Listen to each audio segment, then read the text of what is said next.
This is never gonna work. This is my hometown. It has to work. Remember the family motto. Get desperate.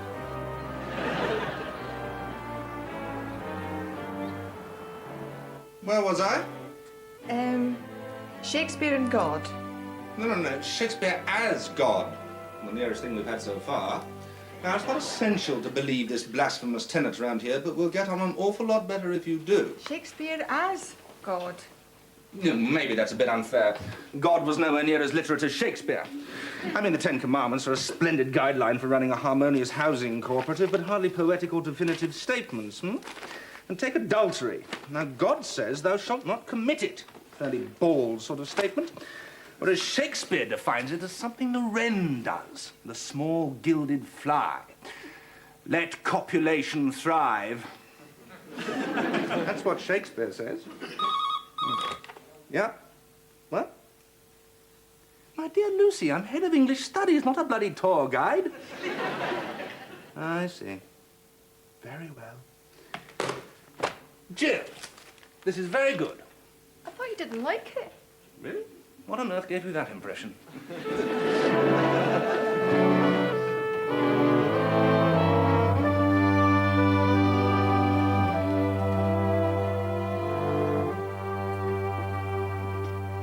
Excuse me. Hi, how you doing? Sir Richard will be in when it's brewed. Pardon? Brewed. The tea. When it's ready, Sir Richard, the master, will be here. I'm American, honey. I do speak English. Yeah, me too. Jolly good. Whoa. Forget it, Jake. No, she's beautiful. English women cut their lovers' heads off. Okay, sure, Mom. Elizabeth I, heads bouncing all over, hardly hear self-talk. She's a real class. She's real upper class, the product of hundreds of years of selective breeding. They only let Americans in if the bloodline's really screwed up. Otherwise, they're quite happy turning out cut-class lunatics who don't wash and make love in green rubber boots. I like it. And the Americans have to be rich. Well, we're rich. How could Dad lose everything? He was a crook. Nice guy, but didn't like paying taxes. Being poor is so embarrassing. Your father and I started out with nothing. But I didn't. I expected to inherit. I can't do anything. You can play sports. Mom, they have very different sports. Sports. You're the best at all of them. Remember that, okay? Ah, Mrs. Velasco.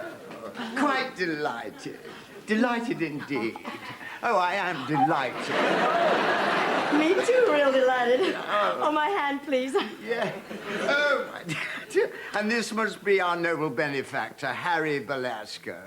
Huh? Welcome. Oh, you're younger than I had imagined. That is my son, Jake. Oh, Jake. Jake. Goodness, how colorful. I've never met a Jake before. Not even in the crossword. Is it a garden implement, by any chance? I don't know, sir. No, never mind. So, my dear, where is your generous husband? He's at Forest Lawn, Sir Richard. Oh, yes. Golf? Not quite. No, joining us later, is he? I hope not. Forest Lawn is a cemetery. My husband is dead. Oh, dear me. Oh, yeah, You're absolutely right. He is dead. Yes, it says so here. Yeah, I know. I wrote you that letter. Oh, you wrote it? Oh, so you did. I say, I really am most frightfully sorry. Dear old Harry. Oh, my good chum, my best pal. You never met my husband, did you? No. But I always feel close to people who give the college money. Oh, poor old Harry. I mean, goodness, look at that. My blue jays are back. Oh, how wonderful. Wow. Yeah, the same couple return every year. It's a cycle, you see.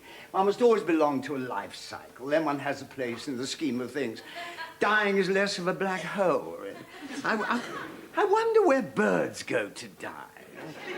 Who knows? I mean, you don't see them lying around all over the place. I mean, not like students. I mean, not like your Harry. Oh, I'm so sorry. Do forgive me. You're forgiven if we could just move on. Yes. Well, was it quick? Please. I do hope so. I can't stand a lingerer. I mean, if you're going, well, get on with it. Sir Richard, if we could just get to the essential business. Yes, what a good idea. Essential business. Yes, the tea. Can I offer you a brew plucked from the lap of Mr. Souchong? And perchance an oatmeal biscuit? Handmade by the mole-blind minions who toil in the dark and hellish caverns of our college kitchens. You want a cookie, Jake? Whatever he's on, I want some. No, Lucy, darling, will you be mother, please? Come tickle the porcelain for Mrs. Belasco and her son Jerk. Now, I dare say you want to know how Harry's funds are spent. Now, I did ask someone to take you round the college and the town and... Now, Lucy, who did I ask? Simon Latimer, Master. That's it, Latimer, one of our dons. You know what a don is, Jock? Jake. A Don is the chief executive officer of a large crime organization. No, that's not Don, Jake. No, yeah. Dons are men of knowledge, traders of truths, hawking their wares in the intellectual bazaars. Oh, nothing that is done by a don. Now, Jiminy, what a bother. Singing at dawn at the croquet lawn, the madrigal from the Mikado. All our pranks are academical, legal, medical, even chemical. All the things, the mad, mad things that are done by a don. Honey, Sweetie, honey, in your tea. lemon, Lemon? they're yellow. Shaped like a football. Oh, Ah, wonderful girl. She's a wonderful girl. Her father's a duke. A Duke? That's fantastic. I love jazz. Now, Sir Richard, my late husband, a graduate of this college, had been pouring dollars into it for a number of years in an attempt to eventually buy himself a doctorate. There was never anything in writing. No, I bet there wasn't. And now on his death, certain monies, a great deal of income, are in trust to this college. Jolly good, eh? Whackings of lolly. But there is no such thing as a free lunch. Isn't there? Oh, goodness. What have I been eating all these years? And now, as part of that trust, you have to give a place to my son in this noble college of yours. Yes, your son? This one? All right. In my college? We'd hate to see your funds cut off in their prime interest rate. Could you do that? You bet. I am an expert on worldwide trust and tax loopholes. Well, what has he majored in, as you people put it? Verbal communication, sir. What's that? Talking. Congratulations. Mrs. Belasco, this is the academic center of the universe. From these portals emerge the Nobel Prize winners, the great scientists, the philosophers, the men of letters, the leaders of mankind. So, Jake was in the Olympic rowing team. I'm sure we've got a place for him. Well, that's you fixed up. I was never on an Olympic rowing team. I rowed surf boats. So what's the difference? Get in the boat, pull on the bits of wood, get drunk. That's rolling. So we have to move fast. You keep working on the Ice Maiden. This'll never work. Mrs. Belasco, I would like you to meet Simon Latimer, who's just thrilled to be showing you around. Aren't you, Simon? Delighted. Mrs. Tabasco.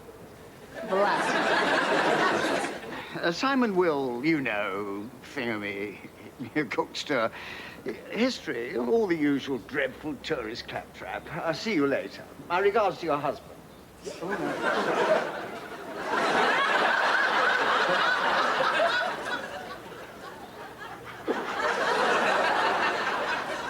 Very colorful man. Dickie Hobhouse, mad as a hatter. How does he keep the job? It's the main qualification for the job.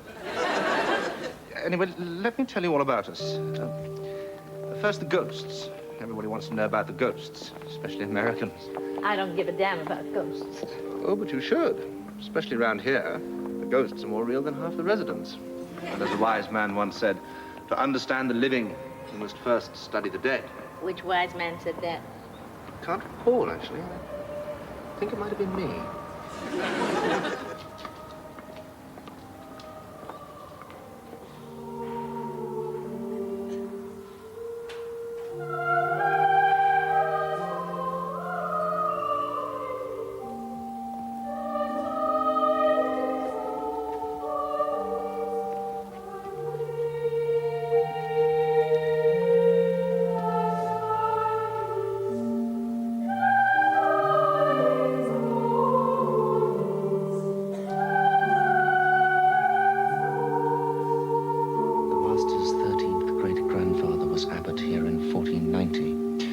Family have been associated with the college ever since, with, of course, the occasional break for holy crusades and general looting, raping, and pillaging of other people's countries.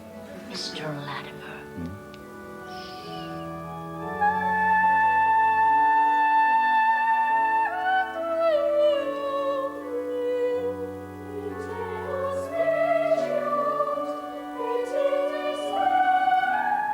Just to show that there are other colleges, apart from our own revered and blessed establishment, please follow the guide and walk this way.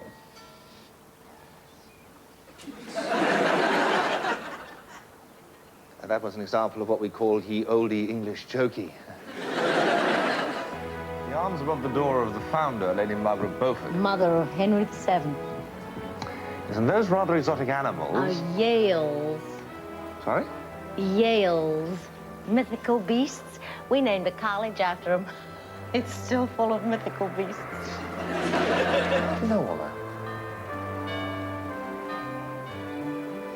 My husband worshipped Cambridge.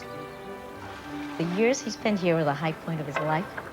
When he discovered I was born here, he insisted I marry him as a sort of living souvenir. How come you were born here? My mother was here at the time. Yes. Sounds logical. She was a GI bride. My father was a flyer. Came here, met my mom, got married. 3 days later, I was born. I really didn't ask that. We went to the States. Didn't work out. My mom came back here. Yes, yes. Fascinating. Look, I know it's a bit of an American compulsion, but please don't feel you have to tell me your entire life story. Then you know what? My dad started running around with some really crazy women. Lovely grass, isn't it? So I went to California in search of a guy with money and a heart condition. How about you? Me? Yeah, you relate to your folks okay? I, Any serious personal hang-ups, sexual problems? beg your pardon? Okay. Take it easy. I was only kidding. Well, yeah. Well, please don't. So, you've never been to California? I'm afraid not. Oh, it's great. So you said 5 minutes ago, and 5 minutes before that. Well, it is. Really great. Do you surf? I hunt. No kidding? Well, that's great. I mean, what do you hunt? Bear? We tend to stick to foxes. Foxes? You mean small foxes? Bushy tails? That kind of fox? Yes. Wow. Do you hunt hamsters, too? Would you like to sign this enrollment form? Sure. You know, I'm not as bad as I look. Sorry? I can't help being me.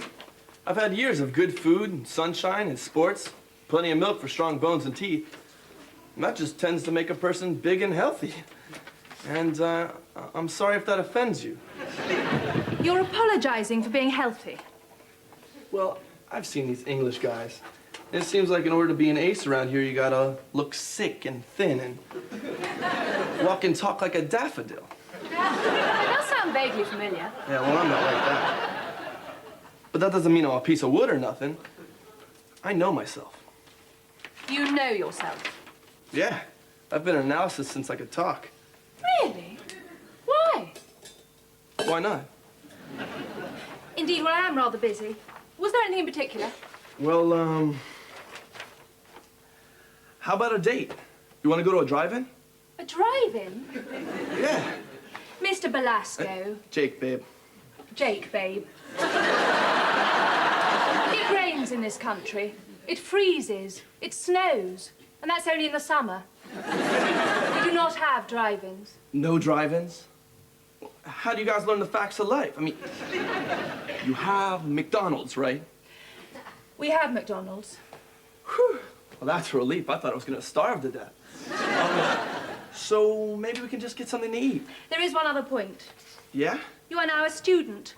The staff does not date students. Well, give me that back. Welcome to St. Mud's, Jake. Muds? Written Mauds, pronounced Muds. If you see the porter, he'll allocate you your rooms. Please don't tread on my dogs as you leave.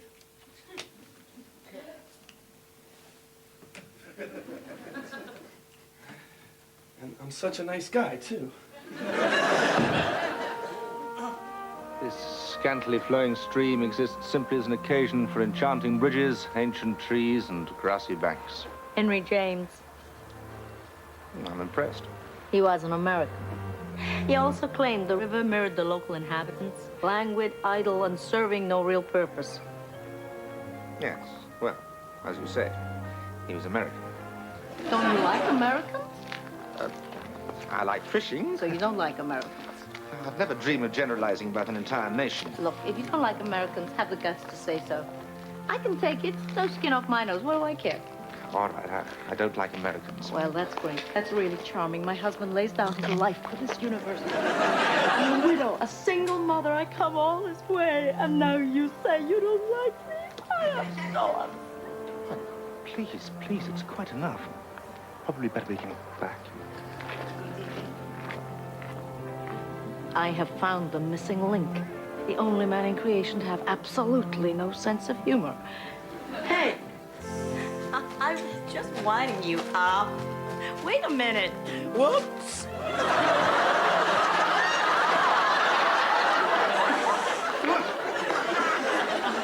Whoops. What do you think you're doing? It was an accident. You pushed me. By accident. I stumbled. Nonsense. It was a typical example of American cultural imperialism in action. You people are so fervent in your belief in mediocrity, you have to assault anything that smacks of elitism, i.e. me. And as Mark Twain once said... Hey, you. What? Shut up. You're crazy. You're standing waist deep in a river, and you're giving me a lecture on ethics? Come on. Why don't you get out? Come on, I'll give you a hand. I need your help. Oh, come on. It has a historical precedent. We're always getting the Brits out of a bed. Don't pout. You don't have the lips for it. Come on. It was an accident? Yes, promise. There. That wasn't so hard. Mrs. Belasco, would you care to take tea in my rooms? I'd be delighted, Mr. Latimer. Since I got here, I've only had about 400 cups of tea.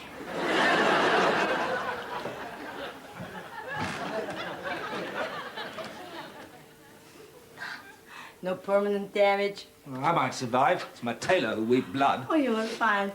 Mind you, I don't know that I would ever trust a man who irons his jeans. It's compromise. I'm too young for baggy tweeds, but a bit old for ripped jeans. I thought you guys were supposed to wear pink carnations and carry teddy bears.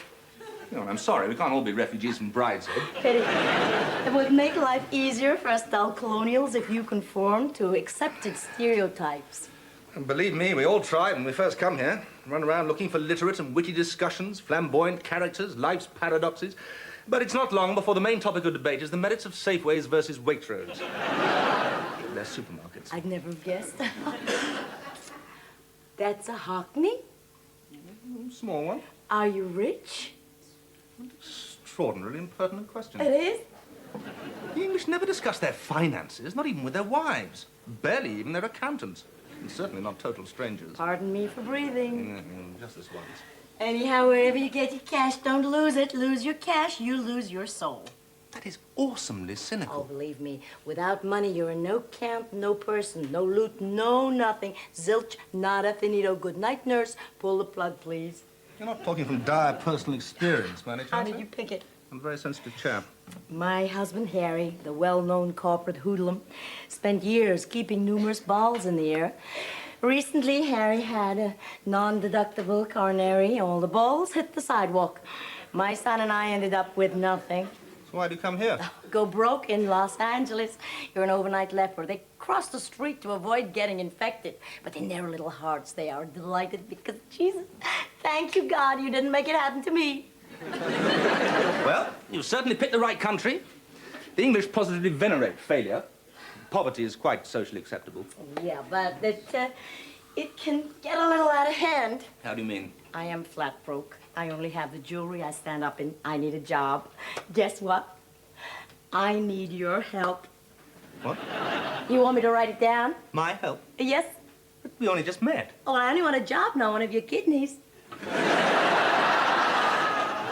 You want me to find you a job? Please. Look, you can't just get off your jumbo and come striding in here and inflict yourself on a total stranger. I am a damsel in distress. You're English by definition. You have to help me. It's in your literature, it's in your culture, it's in your everything.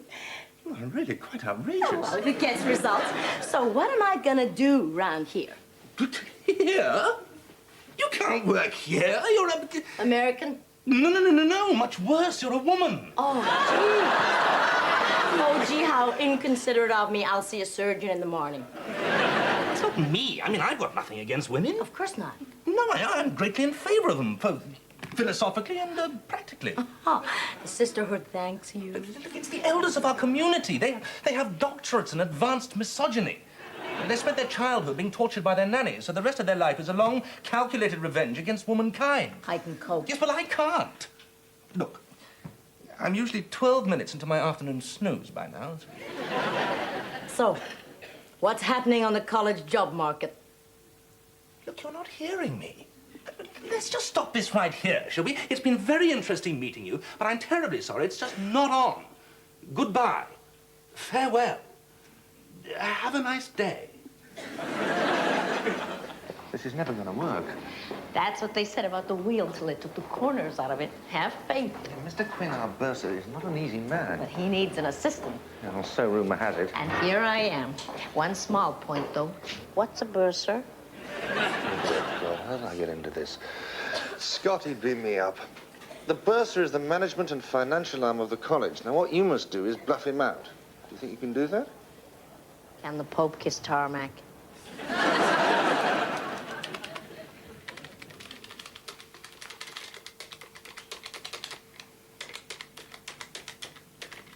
Who is she? Top investment analyst, Basil. But she's American. Oh, don't worry. She's not packing a rod. Really? Who said that? It's Dickie's idea. Right, what's the verdict? I think we'd better talk to Sir Richard. These investments wouldn't make it onto a decent broker's pooper scooper. Pooper scooper? What's a pooper scooper? Is it something to do with the Vatican?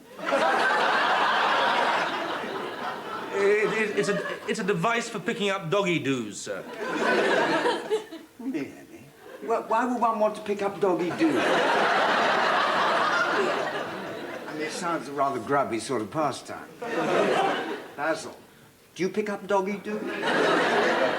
No, I don't. Gentlemen, please. I'm sorry. No, you were saying there's something amiss with our bursarship. There are two sides to the job of bursar.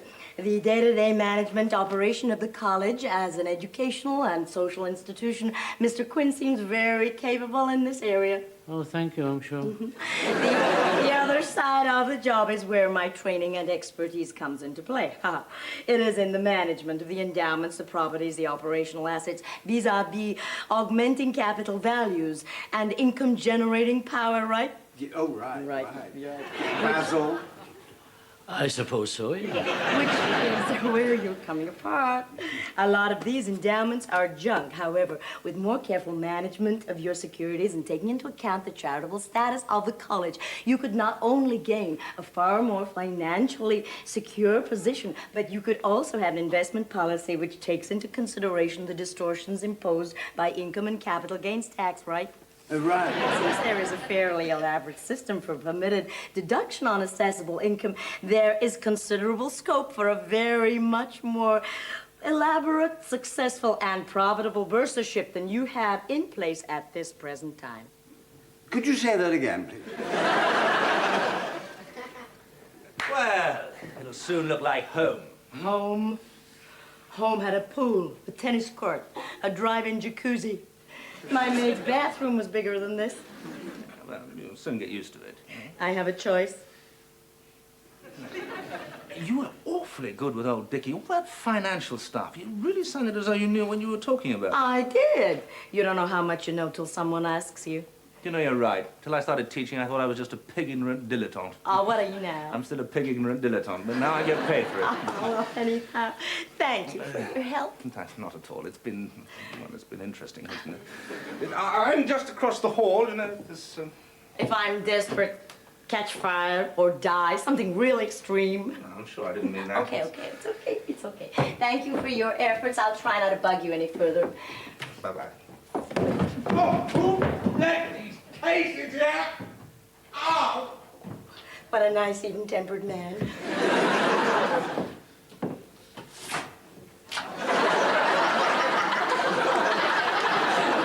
Oh, Harry, what have you done? What am I doing in this medieval Disneyland? Hi, Mom. Hi, Jakey. How you doing, honey? I don't know, Mom. This place is so weird. There's no drive-ins. There's no surf. My tan line's fading by the minute. I could really bum out here. Oh, don't do that, darling. Hang loose. I need you. Okay, Mom. We're gonna have a ball here. Yeah. But before we knock 'em dead, before we get into the history books, I'm gonna have a really good cry.